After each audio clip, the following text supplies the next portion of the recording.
Who was Aristotle? Aristotle was a Greek philosopher.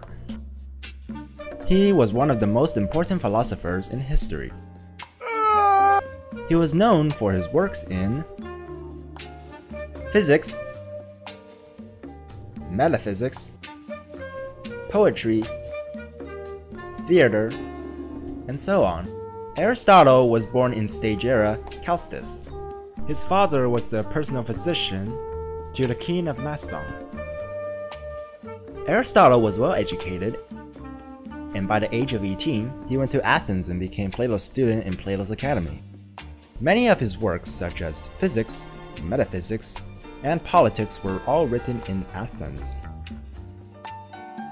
Aristotle was also invited by Philip II of Macedon to tutor Alexander the Great. He also taught two other kings, Ptolemy and Cassander. His works were also said to have contained the first formal study of logic. Aristotle also came up with the thought that the universe was made up of 5 different elements: earth, water, air, fire, and ether. Ether is described as what makes up the heavenly bodies. Motion, defined as the potentiality of such, was also made by Aristotle.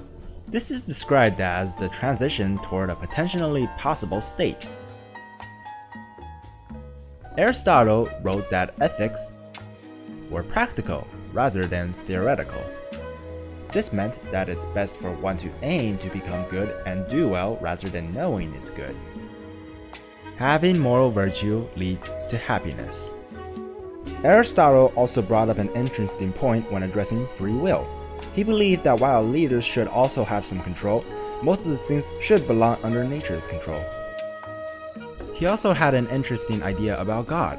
He believed that God is pure and perfect, therefore he never acts and simply sits there.